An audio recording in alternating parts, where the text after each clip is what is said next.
Jadi Bapak Paulus ini membuat konsep baru yang menjadi dasar pijakan kehidupan orang-orang Romawi dan Yunani yang ditiru dan dicontoh teman-teman kita Kristen di Indonesia. Sementara Tuhan yang benar, Tuhannya para nabi, menjelaskan di dalam Mazmur 19 nomor 8, Taurat Tuhan itu sempurna, menyegarkan jiwa, peraturan Tuhan itu teguh, memberikan hikmat kepada orang-orang yang tidak berpengalaman. Jadi Taurat itu sempurna menurut kitabnya orang Yahudi, menurut kitabnya orang Kristen, Taurat itu sama sekali tidak membawa kesempurnaan. Iblislah yang menjadi bapakmu dan kamu mau melakukan keinginan-keinginan bapakmu. Saudara mengatakan bahwa hukum-hukum Allah itu hanya untuk orang Yahudi. Camkan baik-baik, Paulus itu bukan untuk orang Yahudi. Aturan-aturan syariat, hukum-hukum ketetapan dan permainan yang dilakukan Paulus bukan untuk orang Yahudi. Pembatalan dan pernyataan Paulus dalam Filipi 1 nomor 18 dan seterusnya mengatakan bahwa Taurat itu adalah sampah, itu tidak diperuntukkan untuk orang Yahudi dan itu tidak berasal dari Yahudi.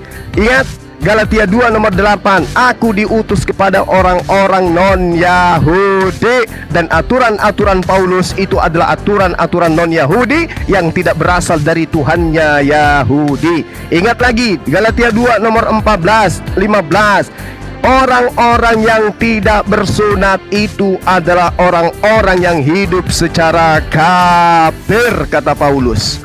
Ya, kata Paulus, orang yang tidak bersunat adalah orang yang hidup secara kafir. Yehezkiel 44 nomor 9, aturan Tuhannya adalah Tuhan berfirman, tidak seorang pun yang tidak bersunat kulutnya boleh masuk ke tempat kudusku. Jadi bapaknya orang Yahudi punya syariat lain, bapaknya Kristen punya juga aturan lain. Iblislah yang menjadi bapakmu dan kamu mau melakukan keinginan-keinginan bapakmu.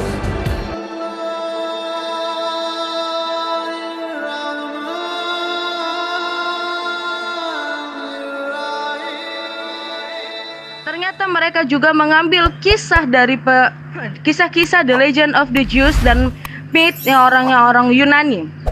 Bahkan apa yang sudah dikutuk oleh kekristenan pun diambil oleh Islam. Apa saja bisa sangat banyak.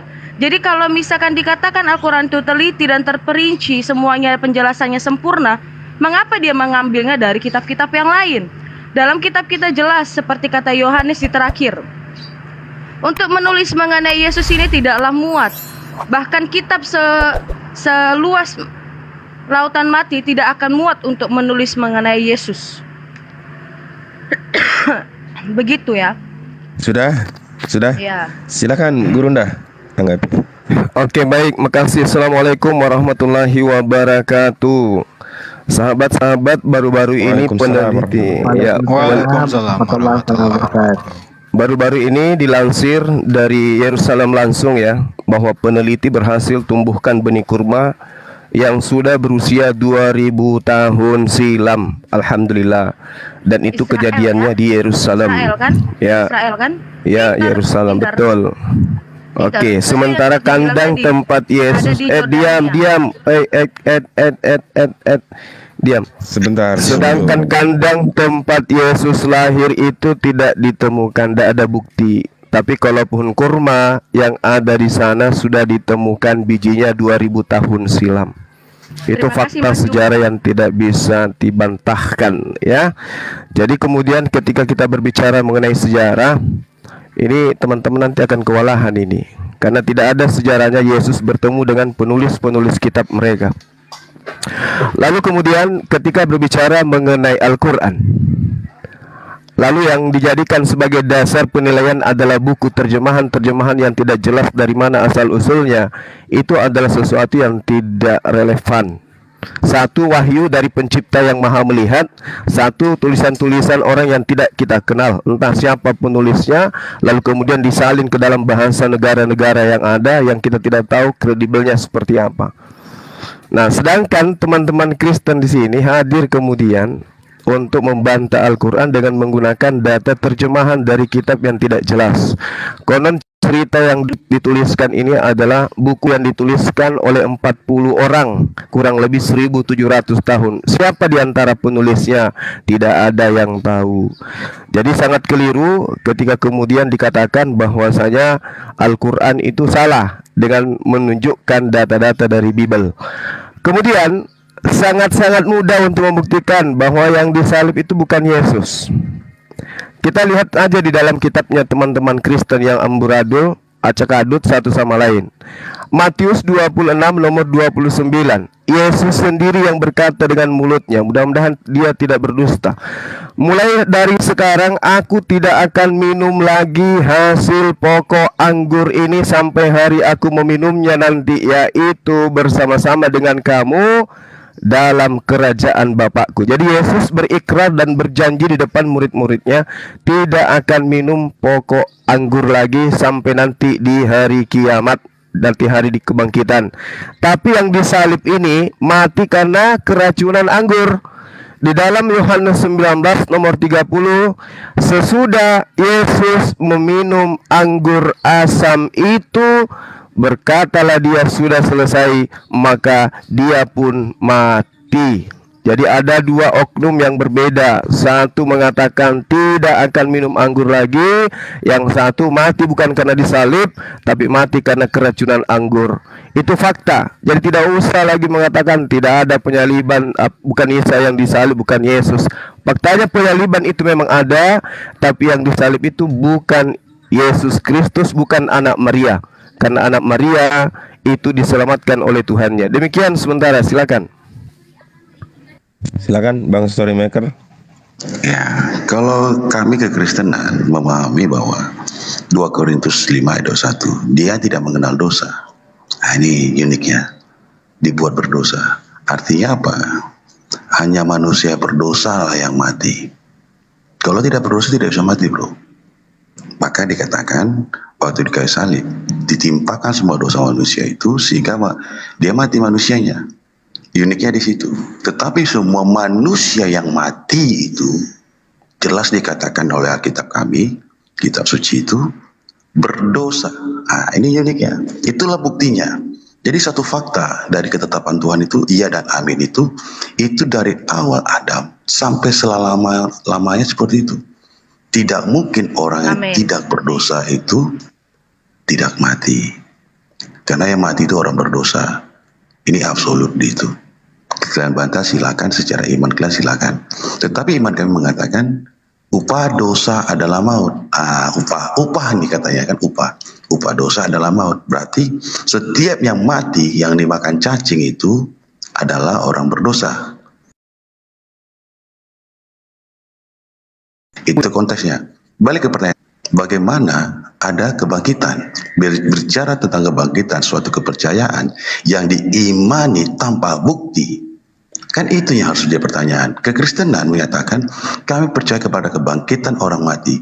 Ada yang bangkit, Yesus Kristus dibangkitkan pada hari ketiga. Itu yang kami rayakan hari ini, hari kebangkitan Yesus Kristus dari orang mati, bahwa dia mengalahkan kerajaan maut. Itu konteksnya, bro.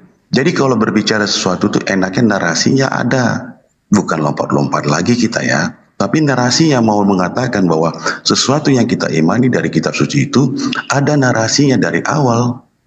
Dari awal itu dari mana? Dari kejadian Allah menciptakan sampai kepada kemana? Kepada penggenapannya. Itu yang harus kita lihatkan.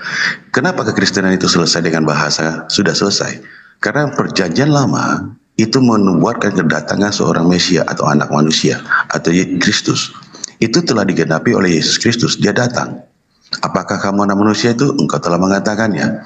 Konteksnya jelas. Siapakah anak manusia ini? Dikatakan di Kejadian 3 ayat 15. Dari keturunan mula yang mengeremukkan kepala ular. Ini yang diperjanjikan Allah kepada manusia itu. Dari keturunan mula yang mengeremukkan kepala ular. Di mana itu terjadi? Waktu Yesus mati di kayu salib, dia turun dalam kerajaan maut. Dia kalahkan kerajaan maut. Dia kalahkan kematian tadi. Itu konteksnya, bro. Jadi kami itu tidak lagi berhayal-hayal, tidak. Memang itu yang diceritakan nenek moyang. Allahnya Abraham, Allahnya Ishak, Allahnya Israel. Kalau kamu mengatakan tadi masalah anggur asam tadi, kamu salah konteks itu, bro. Makanya pengertian yang sebenarnya harus diperjelas supaya jelas. Apakah bahasa yang kamu sampaikan tadi narasinya kemana, saya pun tidak tahu. Karena saya tidak melihat ada kata konteks yang sama di kitab suci kamu. Kitab suci kamu mengatakan Isa itu dilahirkan di bawah pohon korma. Itu konteks pertama. Kedua, ibunya ada Maryam. Maryam, satu-satunya wanita yang ditulis dalam kitab suci kamu mungkin Maryam. Kenapa? Karena dia manusia suci. Kenapa harus disebutkan dalam kitab suci kamu bahwa ada manusia suci, perempuan, perawan bernama Maryam? Dia melahirkan namanya Isa yang dikatakan kalimatullah. Apakah baginda Nabi ibunya seorang wanita suci juga? Saya tidak tahu karena tidak disebutkan di kitab suci kamu. Bagaimana dikatakan dia melebihi daripada yang lain? Saya pun tidak tahu karena tidak diceritakan di kitab suci kamu. Kan begitu ceritanya. Jadi kalau kita berbicara ha itu enak. Kamu silakan ceritakan yang kami tidak tahu tadi supaya kami tahu. Bukan sekedar lagi bertanya-tanya, tetapi membicarakan suatu kebenaran dari kitab suci masing-masing. Itu sesuatu yang nyaman. Kenapa? Karena kita akan memahami bahwa kitab suci yang kita paham tadi sangat harus kita imani karena itu berkatan daripada Allah.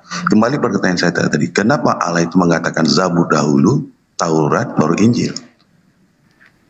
Seperti itu. Silakan Kak Wina tambahkan. Ya, happy Easter untuk Bang Zuma dan yang lainnya. Again ya. Saya kemuliaan kepada Bapa dan Putra dan Roh Kudus seperti pada permulaan, sekarang, selalu, dan sepanjang segala masa. Amin. Terima kasih Bang Zuma, kamu tadi udah membawa mengenai hasil penelitian yang seperti saya katakan tadi kepada Bro GG dan Mualaf Channel, bahwa menurut National Geographic, Arab itu tidak memiliki satu aliran sungai kecil pun. Ya kan?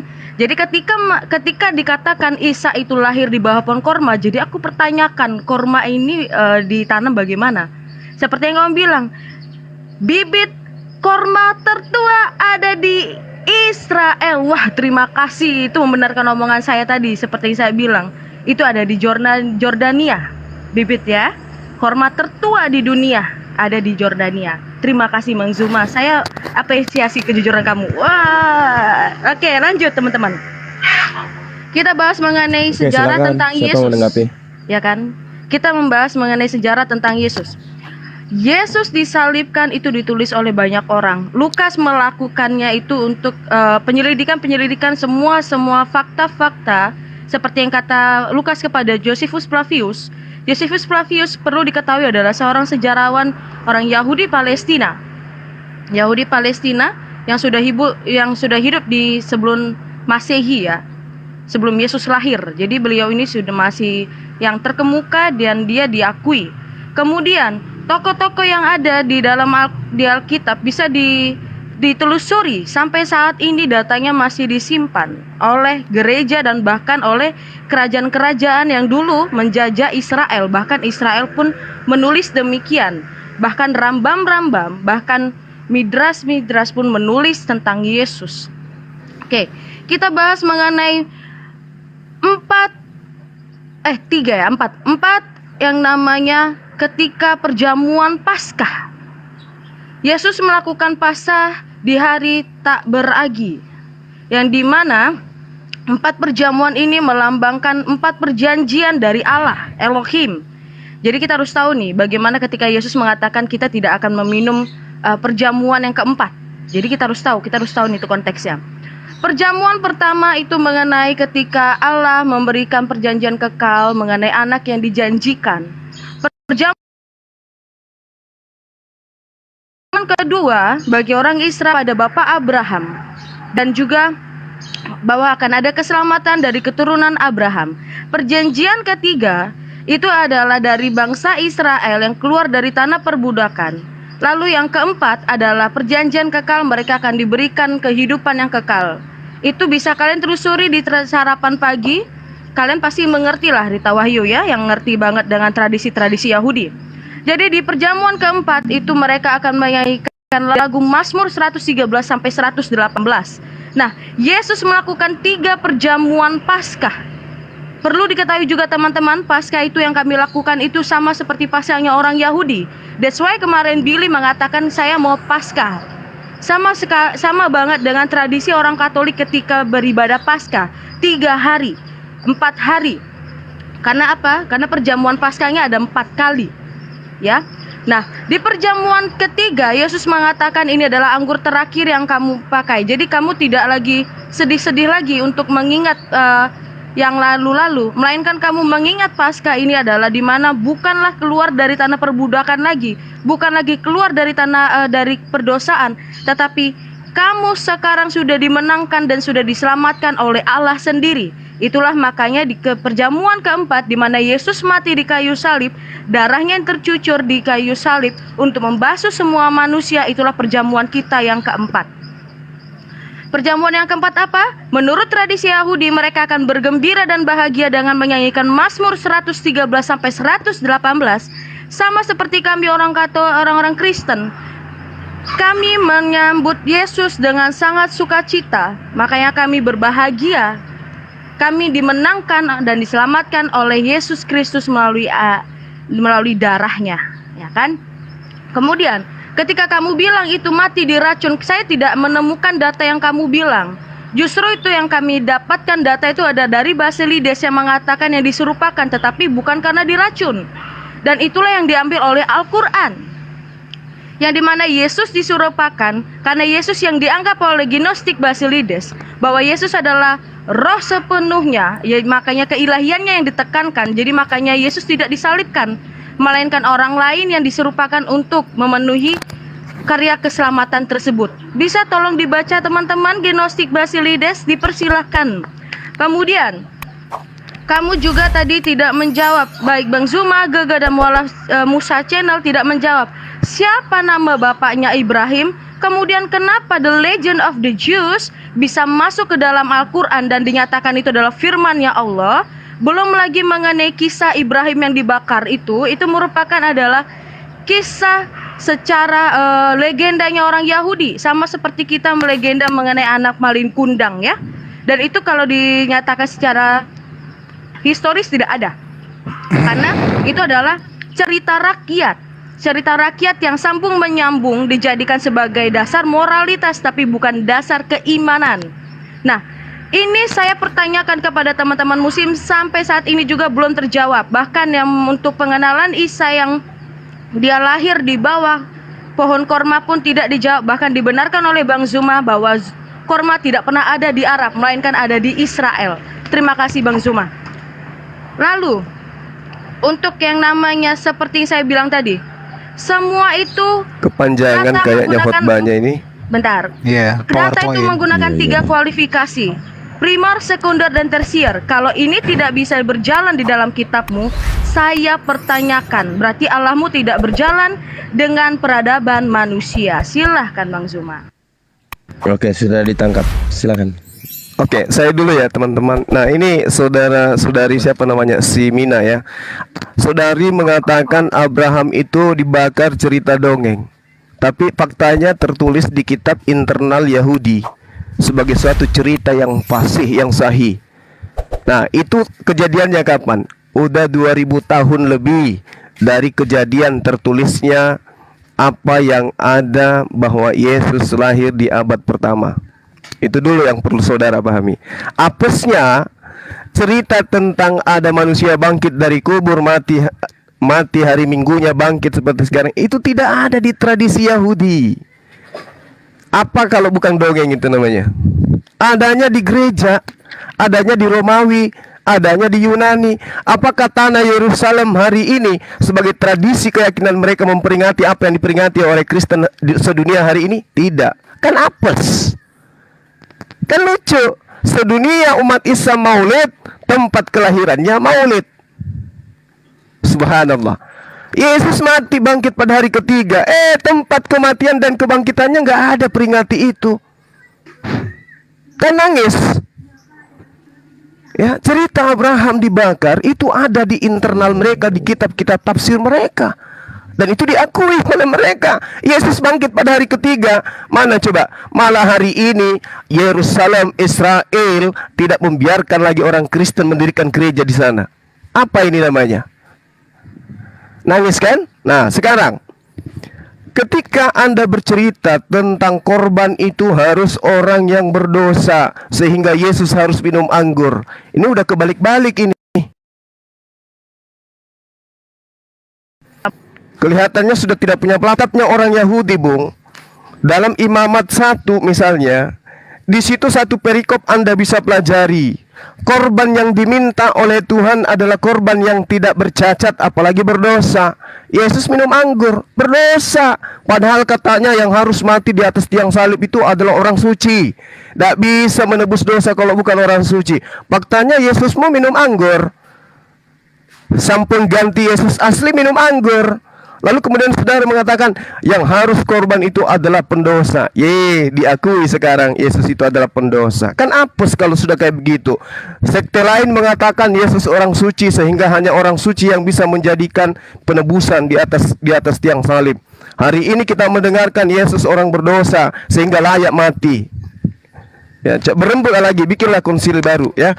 Sekarang saya tanya kepada saudara, saya infokan ke saudara, korban yang diminta oleh Tuhan adalah korban yang tidak bercacat, dan itu hewan. Dan itu hewan. Tahu hewan? Hewan itu binatang. Kalau Anda hari ini menyamakan Yesus binatang sehingga dia layak menjadi korban di atas tiang salib, coba Anda renungkan. Ya, coba Anda renungkan. Apa layak kemudian Anda memperlakukan Yesus setara dengan binatang? Kedua, itulah sebabnya kenapa Yesus mengusir kalian dan melemparkan kalian ke dalam api neraka. Di dalam Matius 7 nomor 21, ya, enyahlah daripadaku engkau semua pembuat kejahatan. Kenapa kalian dianggap pembuat kejahatan? Karena Bapakku menginginkan korban hewan, bukan korban manusia. Kalian korbankan manusia, yang Anda stabilo, ini adalah hewan, anak domba ini.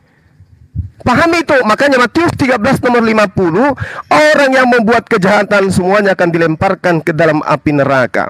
Kemudian saudara berdua, supaya Anda paham lebih jauh, di dalam kitab saudara Lukas 14 nomor 50, 51, 52 dan seterusnya, murid-murid Yesus lari meninggalkan Yesus pada saat penangkapan. Kemudian pada saat ada oknum yang diserupakan Yesus ditangkap, ada kemudian orang yang di belakangnya pun berlari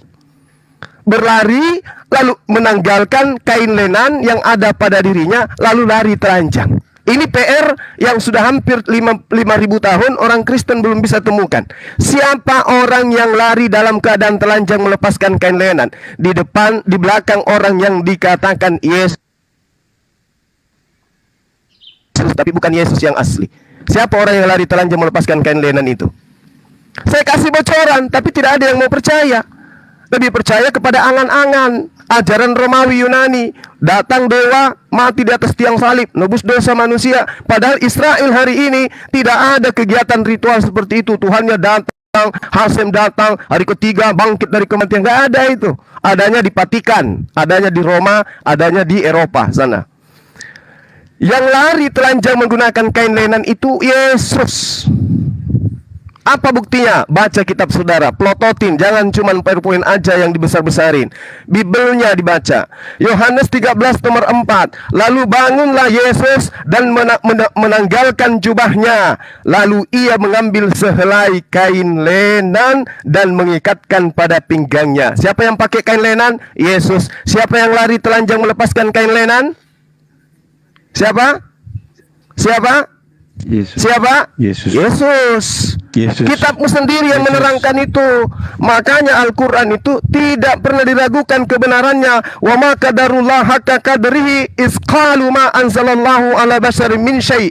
Qul man anzal kitabal lati naja'a bi Musa nura wa huda linnas taj'alunahu qaratisa tubdunaha wa tukhfuna katsira. Kitabnya orang terdahulu diceritakan Al-Quran. Mereka menampilkan sebagian dan menyembunyikan yang lain.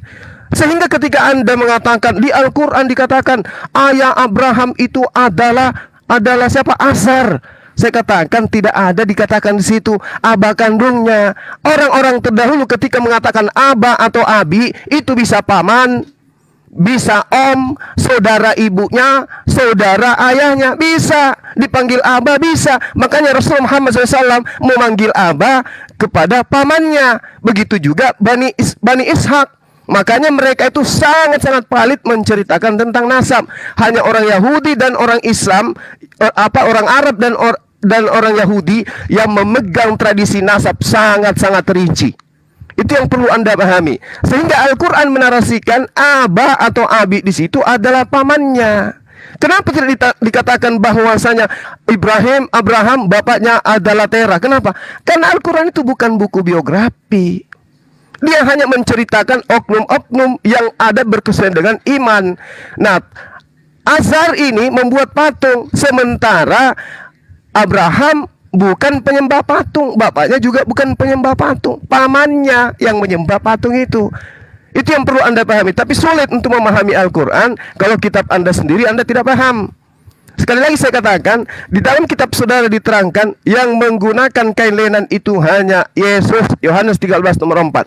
Kalau hari ini saudara-saudara Kristen sedunia bisa menunjukkan fakta ada murid Yesus menggunakan kain penangkapan, saya berhenti menjadi apologet.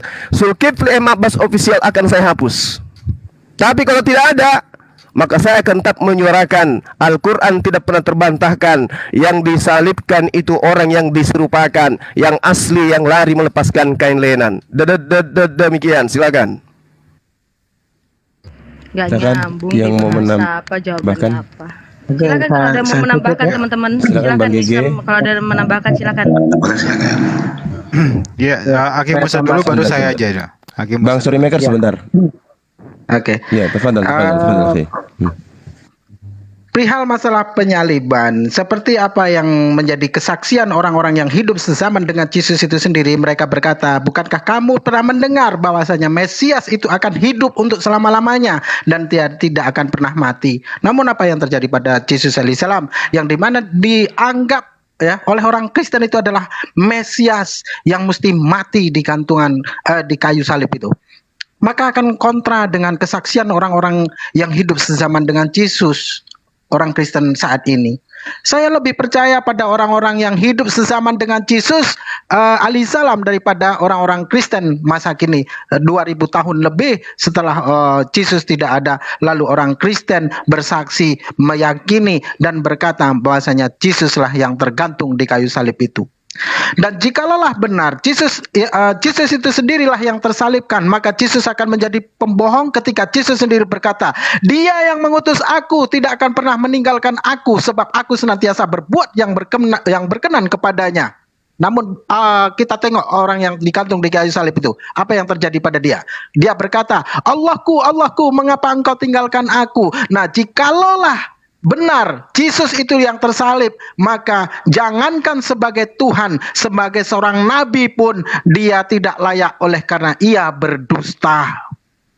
Gitu ya. Bukankah Allah itu tidak mungkin berdusta menurut perjanjian lama, yang dimana perjanjian lama itu dianggap sebagai nubuatan tentang bagaimana kedatangan Yesus alaihissalam bagi orang-orang Kristen yang mencaplok kitabnya orang Yahudi menjadikan sebuah nubuatan tentang konsep ketuhanan bagi kekristenan.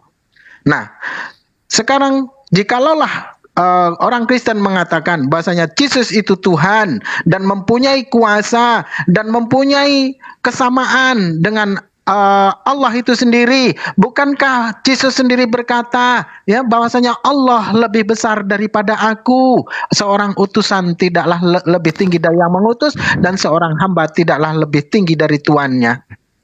Lalu letak kesamaannya di mana? Dan jikalaulah cerita kita masalah kuasa, ya, ketika Yesus didatangi seorang ibu untuk memintakan bagi kedua anaknya untuk duduk di sebelah kiri dan sebelah kanannya, Yesus menjawab dengan lugu dan polos. Ia berkata, cawanku memang akan kamu minum, tapi perihal duduk di sebelah kiri dan sebelah kananku, aku tidak dapat memberikannya. Aku tidak berhak untuk memberikannya. Hanya Allah saja yang dapat memberikannya bagi siapa yang ia kehendakinya.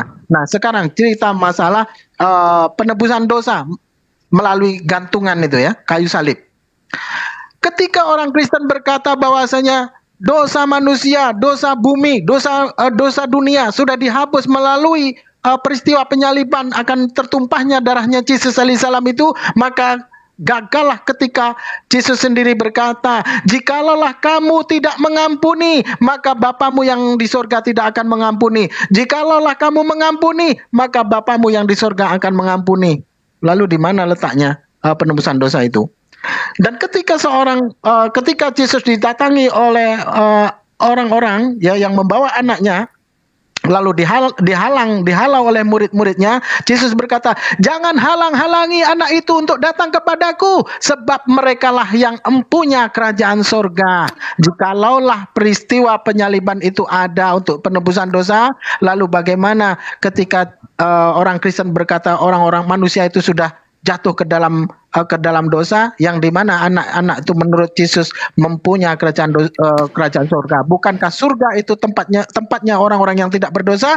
Surga itu tempatnya orang-orang kudus, yang dimana anak-anak kecil itu tidaklah berdosa. Itu menurut Yesus alaihissalam, bukan menurut orang Kristen. Ketika orang Kristen mengatakan bahwasanya bumi dan manusia ini sudah jatuh ke dalam dosa, maka berbeda halnya ketika Yesus berkata manusia tidaklah berdosa. Ya, anak-anak kecil itu tidak mempunyai dosa, dan peristiwa penyaliban dosa itu hanyalah sebuah doktrin dan dogma yang dimana bapak-bapak gereja menyematkan perihal masalah penebusan dosa yang sesungguhnya di dalam Bible itu sendiri tidak ada. Oke, monggo. Silakan Bang Gege mau tambahkan. Iya, oke. Singkat aja Bang Gege. Oke ya, saya singkat aja ya. Jadi tadi banyak sekali pemaparan metode terkait dengan Mina menerangkan metode sejarah gitu ya. Tapi dia lupa gitu kalau ini semakin melegitimasi bahwa Alkitab itu adalah sejarah gitu ya. Jadi dia menyampaikan bagaimana cara teknis metodologi sejarah, menelusuri sejarah, tapi di dalam Alkitabnya sendiri banyak sekali kontradiksi. Seandainya sidang konsili itu dihadirkan, yang ada di dalam sidang konsili itu sudah dibubarkan. Ya. Karena 4 Injil kanon yang terkanonisasi itu banyak sekali kontradiksi. Ya, karena saya diminta singkat ya, baik, mari kita persingkat gitu. Dan satu lagi ya, saya selalu bilang kepada dalam konsep penyaliban Yesus gitu ya, beberapa kali saya berdialog dengan orang Kristen gitu, Oten, kalau kita tuh memuliakan Nabi Isa gitu ya, sebagaimana itu tertuang di dalam Al-Quran gitu ya, bahwa tidaklah Isa itu dibunuh, melainkan diserupakan gitu ya, dan diselamatkan gitu ya. Ya itulah yang mereka lupakan, bahwa disinilah bahwa ada fakta menarik ya. Ada fakta menarik pada saat di Mazmur ya, di Mazmur ayat 9 Mazmur 91 ayat 10 ya. Tidak ada malapetaka yang akan menimpa Yesus, apalagi kematian melalui penyaliban. Disinilah mereka yang selalu terkena doktrin bahwa penyaliban itu adalah penebusan dosa, tapi mereka melupakan ayat Mazmur ini gitu. Ya, sekian dari saya. Terima kasih. Baik, terima kasih Bang Gege. Silakan Bang Storymaker. Saya suka sekali dengar cerita ke teman-teman. Tapi si Gege, kamu tidak tahu Mazmur itu taruh di mana ya? Di kejadian baru atau perjanjian baru atau perjanjian lama? Harus belajar lagi kawannya. Jangan memalukan. Ya, oke. Juga kamu mualaf center, mualaf Musa sendiri. Kamu juga tidak tahu apa bicaranya kebanyakan, sama kayak Zuma juga gitu. Ya kamu aja langsung ngomong, kamu. Dari tadi kamu diem soalnya. Kamu dari tadi galak di awal, begitu kita bertiga udah mulai panas, kamu sekarang jadi lembek gitu, sorry maker. Bang Gege sabar. Kan saya mau bilang ke kamu tadi, saya setuju dengan Zuma bahwa mereka yang tidak percaya itu dilemparkan ke neraka. Kata neraka ini sudah satu jaminan bagi mereka masuk neraka itu adalah mereka yang berbuat dosa. Itu benar. Dan pelaku kejahatan itu dilempar ke dalam api neraka, api lautan api, itu benar. Siapa yang dilempar ke lautan api itu? Orang berdosa, orang yang layak masuk api lautan api itu. Dan siapa mereka itu? Yang tidak melakukan kehendak Bapa. Sekarang pertanyaan saya sederhana, apakah kamu masuk neraka atau surga? Kan sudah terjawab itu. Makanya saya suka dengan bahasa-bahasa yang kalian ajukan, tetapi banyak yang konyol memang. Tapi kalau bahasa yang disampaikan Zuma tadi, saya sangat senang bahwa yang masuk neraka itu adalah yang tidak melakukan kehendak Bapa di surga. Benar. Kalau kalian akan masuk neraka, menurut iman kalian, itulah yang harus kalian pikirkan. Benar gak perkataan Zuma tadi? Kan itu. Apakah semua orang Islam harus masuk neraka dulu? Silakan. Nah, selamat datang calon penghuni itu kan itu. Jadi pengertiannya sebenarnya sudah disampaikan Zuma tadi lumayan banyak, tapi banyak yang menyimpang dari pengertian sebenarnya. Itu yang, tapi ada beberapa hal yang saya suka juga, bahwa penghuni neraka itu adalah mereka yang tidak melakukan kehendak Bapa di surga. Saya bacakan Yohanes 3 ayat 16. Karena begitu besar kasih Allah akan di dunia ini, sehingga dia mengaruniakan anaknya yang tunggal, supaya setiap orang yang percaya kepada dia tidak binasa, melainkan memperoleh hidup yang kekal. Mereka yang masuk ke neraka itu adalah orang yang binasa. Welcome, selamat datang. Kalau kalian sanggup menerima itu, silakan, imani saja. Dan satu hal yang saya beritahu kepada kamu semua, iblis itu kerjanya itu mengubah firman Tuhan. Ini iblis. Saya bacakan ya. Sekali-kali mana itu ya? Manusia jatuh sama Kejadian 3. Ini kita baca ya. Kejadian 3 ayat 1 sampai 4. Adapun ular ialah paling cerdik dari segala binatang darat yang dijadikan oleh Tuhan Allah. Ular itu berkata kepada perempuan itu, tentulah Allah berfirman, semua pohon dalam taman ini jangan kamu makan buah yang bukan. Begitulah, semua orang sudah membaca Alkitab dengan baik dan benar.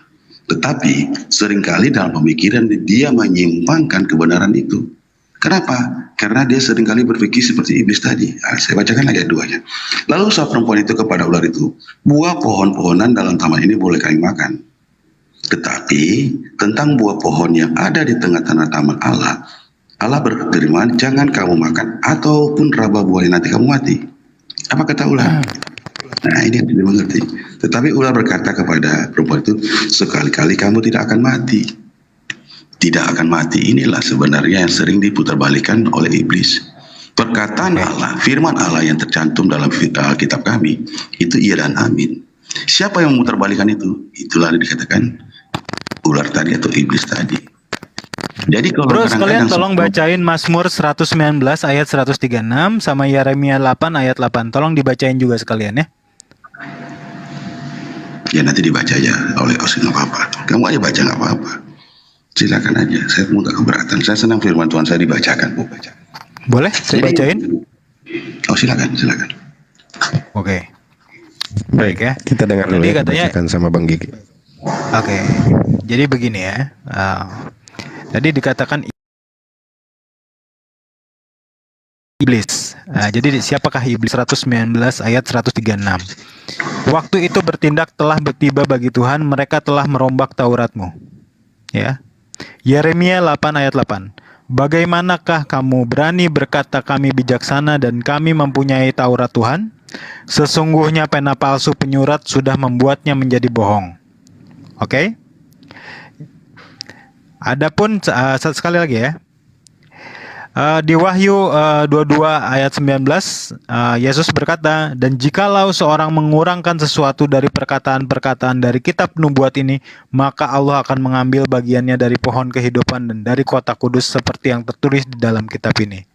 Oke, silakan buktikan siapa yang di sini sering merombak-rombak kitabnya sendiri ya, dan siapa iblis itu sendiri. Terima kasih. Oke, silakan. Loh, kok itu Mbak Minayong. diturunin? Oh, hilang sendiri itu. Silakan ditambahkan. Storymaker bilang sebelum kok diturunkan. Ya udah ya. Loh, nggak ada. Oh, naikin lagi aja. Naik lagi lah. Naik lagi. Naik. Iya ya, nggak ada yang turunkan. Udah naik ya Bang ini. Turunin aja Bang kalau Bang Maker udah naik. Demian turun dulu, Demian turun. Ada. Silakan Mbak Mina. Ya. Kita beranjak dulu kepada Mualaf Musa Channel dan Bang Zuma ya. Saya setuju banget kata Mualaf Musa Channel mengatakan, saya lebih percaya saksi mata Yesus. Katanya. Luar biasa. Dan itu dicatat oleh Alkitab kita di Lukas 1. Terima kasih Pak Mualaf Musa Channel. kamu justru membenarkan perkataan saya bahwa semua yang harusnya mengenai Yesus itu ditulis di abad pertama, ya, di mana saksi kehidupan Yesus. Nah, bagaimana Anda bisa percaya di dalam Al-Quran Anda yang datang di abad ke-7, 6 ke-7? Apakah ada saksi yang menuliskannya di abad 6 dan ke-7? Lalu kenapa berbeda dari Kristen yang sudah berabad-abad, Pak? Ya.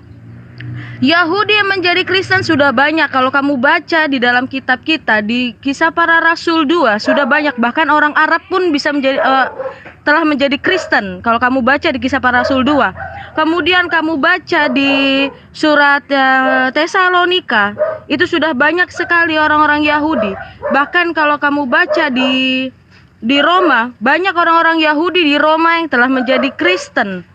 Ya, bahkan sekelas Galatia saja yang pagan penyembah berhala yang menyembah dewa-dewa teritorial telah menerima Yesus Kristus menjadi Tuhan dan Juru Selamatnya.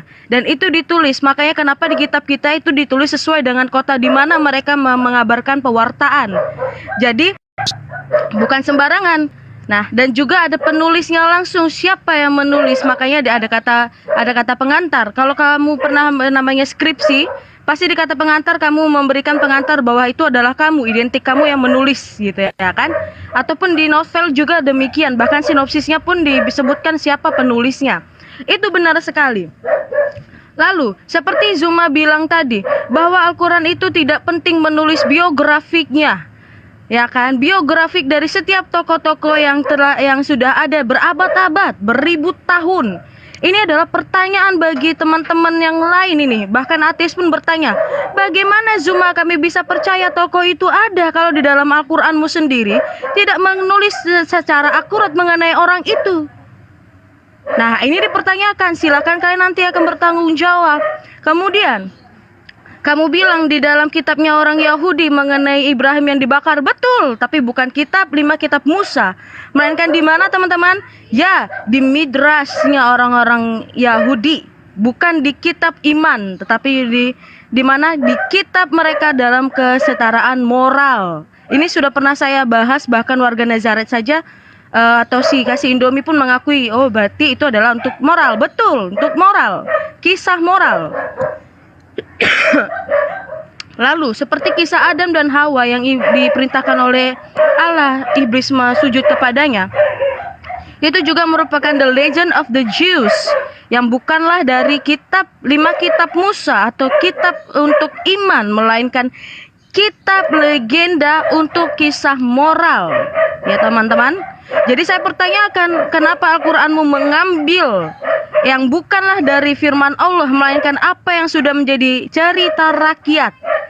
Nah, Bang Suma, kalau kamu ingin tahu mengenai apa yang kita bahas di sini, kita membahas keotentikan Alkitab dan Al-Quran. Kita uji setiap kitab ini apakah sesuai dengan peradaban manusia, tokoh-tokohnya ada dan nyata. Kalau nyata, berarti benarlah cerita itu yang terjadi. Kemudian kamu membahas mengenai kain lenan, itu sudah jauh dari pembahasan kita. Kamu terlalu melanglang buana, sejagat alam raya kamu mengatakan. Kita langsung saja mengenai penyaliban Yesus, itu ditulis oleh banyak orang. Bahkan ketika Yesus mengatakan telah lunas atau telah selesai, itu disebut tetelestai. Itu sudah diberikan kepada Museum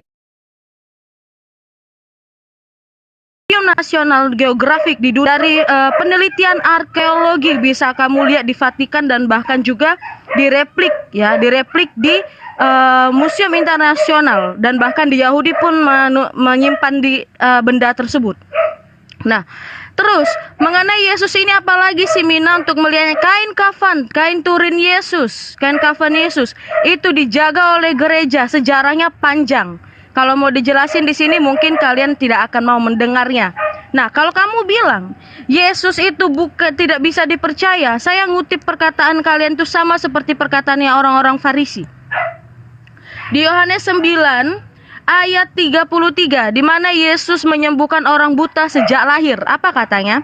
Jikalau orang itu tidak datang, dengar ya, jikalau orang itu tidak datang dari Allah, dia tidak dapat berbuat apa-apa.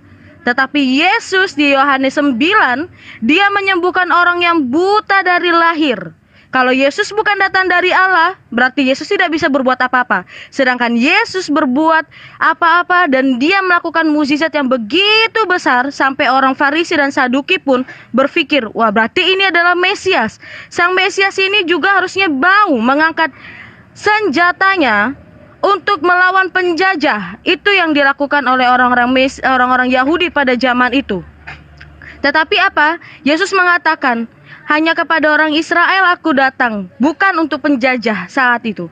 Dia melakukan itu karena apa? Sesuai dengan Mazmur 147 ayat 19-20, karena semua ketetapan dan juga hukum-hukum Allah hanya jatuh kepada orang Israel. That's why kami juga harus sesuai dengan tradisi Yahudi. Kami mengadopsi tradisi Yahudi karena kami berasal dari Yahudi. Begitu ya teman-teman, biar paham. Lalu kamu mengatakan pembuktian dari kain lenan itu, kalau misalkan ada pembuktian kain lenan saya akan pindah Islam. Gak perlu. Saya gak minta kalian semua jadi murtad, gak. Saya perlu meminta pertanggungjawaban kalian ketika kalian mengatakan hal yang tidak sesuai dengan keimanan kekristenan. Harus kalian pertanggungjawabkan. Jangan nanti malu seperti yang di Mualaf Musa Channel mengatakan harus saya percaya dengan yang menulisnya di abad pertama. Oke? Terima kasih. Silakan Bang Maker. Oke, silakan Bang Zuma. Oke, baik. Saya dulu Bang, saya Maker dulu. belum selesai. Maker belum selesai tadi. Udah tadi kan sebelum turun. Sudah tadi, Belum. beliau sudah. Belum, Udah. kan? Iya, sudah. Belum lah. Kan tadi dia sama GG tadi bahas Mazmur 119. Ya, tadi Gak kamu apa-apa. dibahas. Iya, Baca dulu. Mazmur 19 sampai ya saya tadi. Silakan GG sama si Sorry Maker. Sudah terkait iblis tadi, siapa iblis itu di Mazmur itu? Nah, iya silakan Bang Maker. Oke. Aku nggak baca. 19 katanya. Baca dulu aja. Mazmur 19 ayat. Iya, Mazmur 119 aku nggak tahu ya berapa yang dibilang. Aduh, masa nggak tahu sih kitab sendiri. Ayat berapa? Udah, itu kan tanya terkait iblis itu, siapa iblis itu? Ayat. Ya, kita harus deal ya. Kita harus deal sesuai dengan yang bahasa di. Silakan Bang Story sama Bang GG. Tadi Bang Storymaker itu membawa narasi bahwa yang iblis ya yang sering mengubah-ubah kitab. Ya, saya bawakan tadi Mazmur 91. Sebentar. 91. Mazmur 100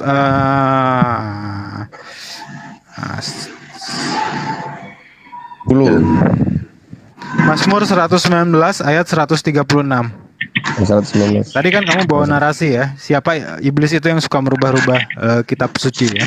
19 ayat 100 36. 100 berapa? 136. 136 Bang. 136. Oke, saya bacakan ya. Air mataku berlinang itu ya. Udah saya bacain aja ya. Saya bacain aja ya. Mazmur berapa? Mazmur 119 ayat 136. 136 kan? Air mataku Ya udah saya bacain aja ya. Saya bacain aja ya. Saya aja bacain 136 buat teman-teman kita. Demikian firman Tuhan. Air mataku berlinang seperti aliran air karena orang tidak berpegang pada Tauratmu. Begitu. Mana maksudnya? Katanya itu iblis. Gimana tuh Bang Maker? Silakan. Aduh. Sebentar. Ya sudah lah. Ya, Sabar, dari perkataannya sabar, kan sabar. air mataku berlinang Jadi seperti gini, aliran air. menurut saya seperti ini. Saya mau menceritakan ayat 4 tadi. Tetapi ular itu berkata kepada perempuan itu, sekali-kali kamu tidak akan mati. Semua keraguan, Oh, sorry 126. Sorry 126. semua keraguan itu berasal Mazmur dari 119. itu semua 126. katakan. Ya, semua keraguan yang tidak pada tempatnya, yang meragu-ragukan, yang tidak, maka dikatakan katakanlah iya jika iya, katakan tidak jika tidak, selebih daripada setan. Ini sama seperti ini saya katakan, semua keraguan itu berasal dari setan. Semua keraguan sekali saya katakan itu berasal dari setan. Mungkin saja atau gimana, itu berasal dari setan. Kepastian yang berasal dari Tuhan. Katakan iya kalau iya. Kenapa iblis itu membuat keraguan di hati manusia? Maka dikatakan di Kejadian 3 ayat 13. Kemudian berfirman Tuhan Allah kepada perempuan itu, apa yang telah kau perbuat ini? Jawab perempuan itu, ular itu memperdayakan aku. Memperdayakan ini apa? Mendualismekan suatu kebenaran. Harusnya kebenaran itu satu, tetapi dia mendualisme, mentigalismekan, sehingga manusia itu tidak mengerti firman Allah yang sebenarnya firman. Kalau ditanya, ini gimana? Mungkin seperti ini ceritanya, mungkin. Nah, seperti Musa tadi, Musa mengatakan ada yang disalibkan. Terus bicara, saya percaya kepada orang-orang begini. Saya bingung. Kekristenan itu tidak bisa seperti itu, bro. Apa yang ditulis oleh kitab suci itu harus diimani dengan benar. Tidak ada keraguan. Makanya cerita ini seringkali yang ada di kitab suci ini dicari faktanya. Fakta apa? Baik itu fakta sejarahnya. Itu yang harus diperhatikan. Makanya saya bertanya tadi, kenapa dalam kitab suci kamu dikatakan Zabur dahulu, baru Taurat, baru Injil? Inilah perkara sederhana aja. Baik. Ya, supaya mengerti. Baik, sudah ditangkap. Silakan Bang Zuma. Silakan Bang Zuma, tadi banyak sekali yang perlu dijelaskan. Saya jelaskan ya, mulai dari yang terakhir ya. Iblislah yang menjadi bapakmu. Itu poinnya itu dulu, dicatat itu dulu baik-baik. Iblislah yang menjadi bapakmu. Paulus itulah bapakmu. Akulah yang menjadi bapakmu di dalam Yesus Kristus. Jadi di di dalam kitabnya orang Kristen memang ada dua bapak. Pertama bapaknya orang-orang Yahudi yaitu Yod-He-Vav-He. Yang kedua adalah bapaknya orang Kristen yaitu Bapak Paulus. Di dalam pengajaran Bapak Paulus, Ibrani 7 nomor 18, nomor 19, memang suatu hukum yang dikeluarkan dahulu dibatalkan. Kalau hukum itu tidak mempunyai kekuatan dan karena itu tidak berguna, sebab hukum Taurat sama sekali tidak membawa kesempurnaan, tetapi sekarang ditimbulkan pengharapan yang lebih baik yang mendekatkan kita kepada Tuhan. Jadi Bapak Paulus ini membuat konsep baru yang menjadi yang menjadi dasar pijakan kehidupan orang-orang Romawi dan Yunani yang ditiru dan dicontoh teman-teman kita Kristen di Indonesia. Sementara Tuhan yang benar, Tuhannya para nabi menjelaskan di dalam Mazmur 19 nomor 8, Taurat Tuhan itu sempurna, menyegarkan jiwa, peraturan Tuhan itu teguh, memberikan hikmat kepada orang-orang yang tidak berpengalaman. Jadi Taurat itu sempurna menurut kitabnya orang Yahudi, menurut kitabnya orang Kristen, Taurat itu sama sekali tidak membawa kesempurnaan. Iblislah yang menjadi bapakmu dan kamu mau melakukan keinginan-keinginan bapakmu. Nah, saudara siapa namanya tadi? Saudara Mina. Saudara mengatakan bahwa hukum-hukum Allah itu hanya untuk orang Yahudi. Camkan baik-baik. Paulus itu bukan untuk orang Yahudi. Aturan-aturan syariat, hukum-hukum ketetapan dan permainan yang dilakukan Paulus bukan untuk orang Yahudi. Pembatalan dan pernyataan Paulus dalam Filipi 1 nomor 18 dan seterusnya mengatakan bahwa Taurat itu adalah sampah, itu tidak diperuntukkan untuk orang Yahudi dan itu tidak berasal dari Yahudi. Ingat Galatia 2 nomor 8, aku diutus kepada orang-orang non-Yahudi, dan aturan-aturan Paulus itu adalah aturan-aturan non-Yahudi yang tidak berasal dari Tuhannya Yahudi. Ingat lagi Galatia 2 nomor 14, 15, orang-orang yang tidak bersunat itu adalah orang-orang yang hidup secara kafir, kata Paulus. Ya, kata Paulus, orang yang tidak bersunat adalah orang yang hidup secara kafir. Yehezkiel 44 nomor 9, aturan Tuhannya adalah Tuhan berfirman, tidak seorang pun yang tidak bersunat kulupnya boleh masuk ke tempat kudusku. Jadi bapaknya orang Yahudi punya syariat lain, bapaknya Kristen punya juga aturan lain. Iblislah yang menjadi bapakmu dan kamu mau melakukan keinginan-keinginan bapakmu.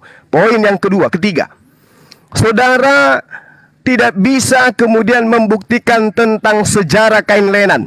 Anda sejarah kain lenan yang menggunakan kain lenan selain Yesus, Anda tidak bisa bantah. Itu sudah menggugurkan pemahaman Anda bahwa Nabi Allah yang suci itu yang mati dan bangkit pada hari ketiga. Saya katakan sekali lagi, Kalau konsep Kristen hari ini itu benar, maka Yerusalem tidak ribut hari ini, tidak ribut peperangan dan seterusnya. Malah dia akan mengheboh merayakan hari kelahiran, kebangkitan Hasem dari kubur setelah dia menjadi mayat.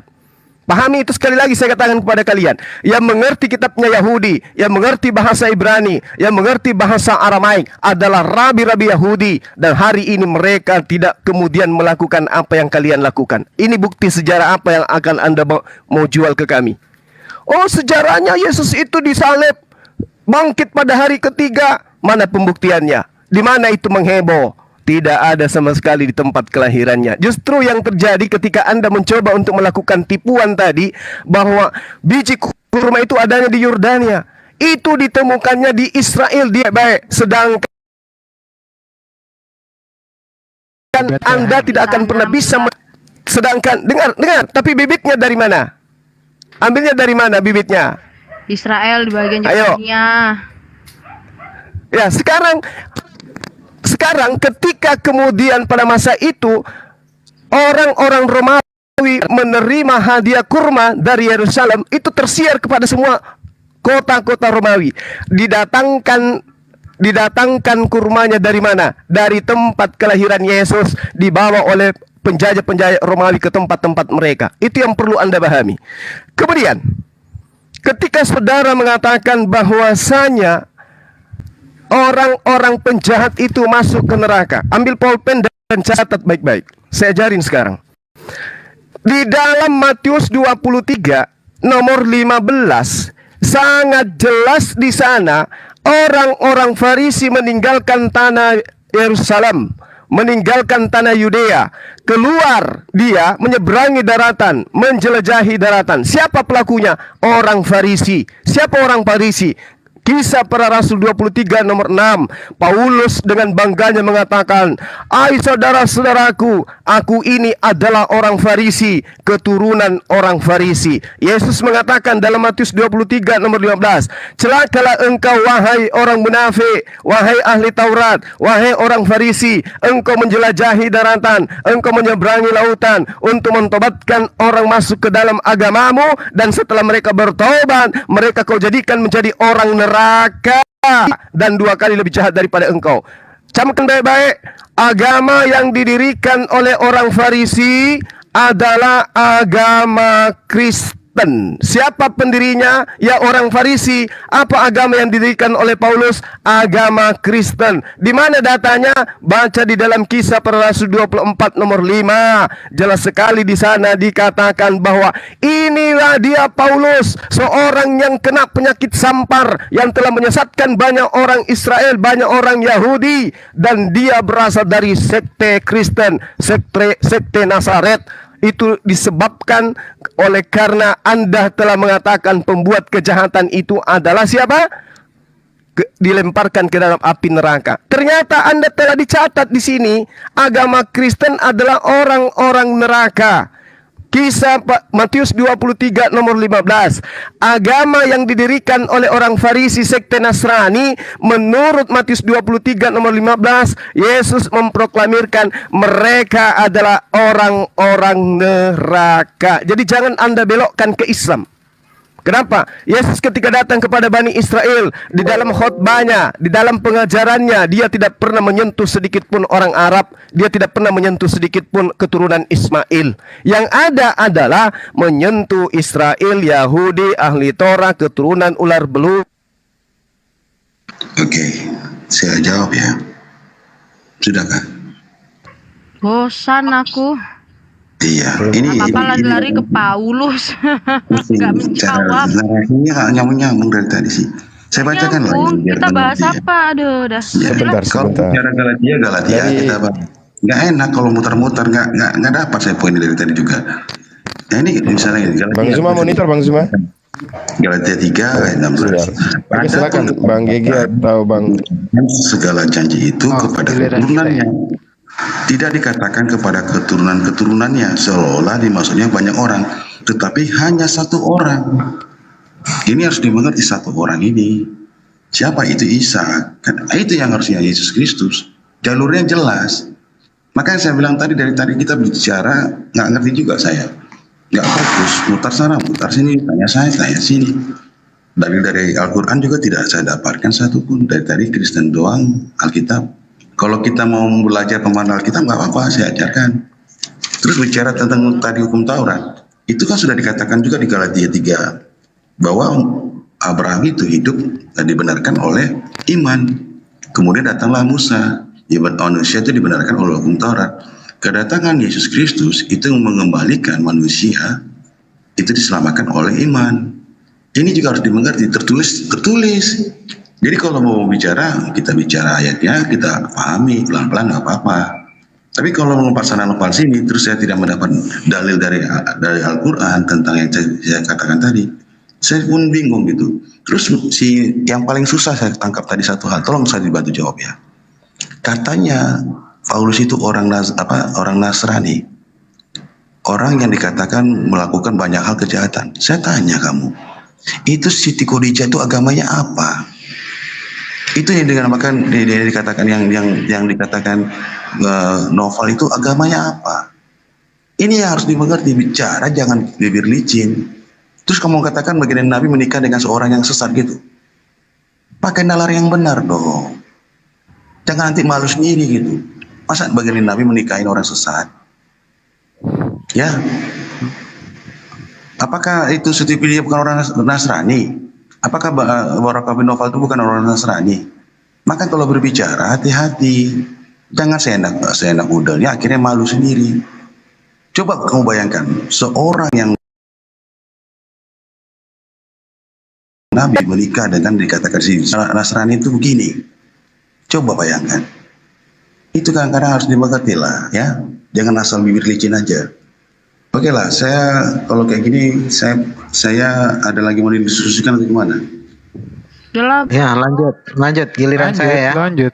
Oke, aku mau bahas dulu Paulus ya. Paulus Tunggu, bentar. Bu, Paulus itu gantian, murid dari Bu. Rabi Gamaliel. Sebentar, saya menjawab. Saya menjawab biar nanti saya pergi, malas saya. Paulus itu murid dari Rabi Gamaliel. Rabi yang sangat dihormati oleh orang-orang Yahudi. Dia adalah orang Yahudi yang taat dan sangat keras. Makanya dia membantai banyak orang Kristen pengikut jalan Allah. Kenapa? Karena dia merasa orang-orang Kristen ini tidak melakukan apa yang dilakukan oleh orang-orang Yahudi. Dia melepehkan Allahnya orang Yahudi. Itu si Paulus dulu namanya Saulus, sebelum diganti namanya Paulus. Harus paham nih, penggantian pemaknaan nama itu diganti apa dalam tradisi. Begitu cara berpikir. Ini menyampaikan sesuatu nggak sesuai dengan data. Iya, nanti saya sampaikan Lalu, data. kemudian Sabar, Bu. untuk yang mengenai sunat dan Malah juga diambil tradisi-tradisi waktu yang saya. lain itu disepakati oleh semua para rasul yang diketuai oleh Rasul Petrus di Yerusalem. Paulus itu muridnya Gamaliel yang mana? Saya mau jawab. Gamaliel Lalu ketika sebentar Mas Indra Mose berikan saya waktu untuk menjawab pertanyaan Zuma. Berasumsi. Bang Indra Mose, sabar. Gamaliel Lalu, ketiga. Sunat itu tidak diberikan kepada non Yahudi karena non Yahudi tidak mengenal pemaknaan sunat itu yang bagaimana. Dan juga kalau kalian mau tahu data yang paling kejam lah yang menurut sejarah dunia, apa? Closing aja lah. Ini enggak bagus. Closingnya adalah jangan menyalahkan Paulus. Jangan menyalahkan Paulus kalau misalkan kalian nggak tahu mengenai Paulus. Terima Sebentar, kasih. satu-satu. Yuk Bang Oke. Storymaker, malas gue. Naikin Oke. butnya, naikin butnya. Thank you ya. Selamat pagi, semoga puasanya bagus. Jangan kabur, saya mau tanya dulu. Jadi begini teman-teman. Jadi begini. Emang di dalam perjanjian baru itu ada tertulis Paulus itu mengaku sebagai murid Gamaliel. Tapi kita harus tahu Gamaliel itu, Rabi Gamaliel itu dalam sejarah Yahudi itu ada 3. Ada Gamaliel Ha'ehat, Gamaliel yang pertama, Gamaliel Haseni, Gamaliel yang kedua, dan Gamaliel Haslisi. Nah, itu yang mana? Harus jelas. Beda itu. Nah, sedikit saya mau menjawab yang tadi saya sampaikan, bahasanya Silakan. percaya orang dahulu itu maksudnya ini. Berarti memang Mbak itu tidak mencermati apa yang saya sampaikan, disangka kita tidak menjawab gitu ya. ayatnya berbunyi seperti ini yang ada di dalam Yohanes 12:34. Lalu orang banyak itu kami tunggu dulu. Aduh, mati anunya HP-nya. Tunggu dulu sekejap. Lalu orang banyak itu kami telah mendengar dari hukum Taurat bahwa Mesias tetap hidup selama-lamanya. Bagaimana mungkin engkau mengatakan bahwa anak manusia harus ditinggikan? Siapakah anak manusia itu? Nah, jadi jikalau Yesus itu dianggap Mesias, maka akan menjadi gugur perjanjian lama itu semuanya, ya. Karena apa? Menurut orang-orang yang bersaksi kala itu mengatakan bahwasanya menurut hukum Taurat bahwasanya Mesias itu tidak akan mati. Namun berbeda dengan Yesus alaihissalam, Yesus itu sendiri yang dianggap Tuhan ya oleh Kristen itu mati di tiang gantungan. Gitu loh. Itu loh maksudnya. Jadi tolong kalau berdebat itu disimak baik-baik ya. Jangan asal nyerocos tapi malah terkesannya dongeng. Itu tidak elegan namanya. Pada terakhirnya dia mengatakan, wah kok ngantuk bukan begini, padahal apa yang dia sampaikan semuanya itu ngarang cerita gitu ya. Memang Paulus itu adalah orang yang membatalkan dari hukum-hukum yang dibawa oleh Musa dan Yesus alaihissalam sendiri. Karena halo. yang menjadi otoritas di dalam Bible itu adalah Yesus alaihissalam di dalam Bible itu, yang dimana Yesus sendiri berkata, segala firman yang telah engkau sampaikan, engkau berikan kepadaku, telah aku sampaikan kepada mereka. Nah, kalaupun kita telisik firman yang disampaikan yang mana, tidak ada satu pun tidak ada firman yang datang dari Allah konon katanya lalu disampaikan pada kaumnya yakni Bani Israel. Lalu datang Paulus, sudah pun itu dalam Markus, Matius, Lukas, Yohanes tidak ada satupun firman yang disampaikan oleh Yesus, ditekan lagi, diintervensi dengan surat-surat Paulus, yang dimana surat-surat Paulus itu membubarkan semua atau mementahkan semua ajaran dari para nabi itu sendiri.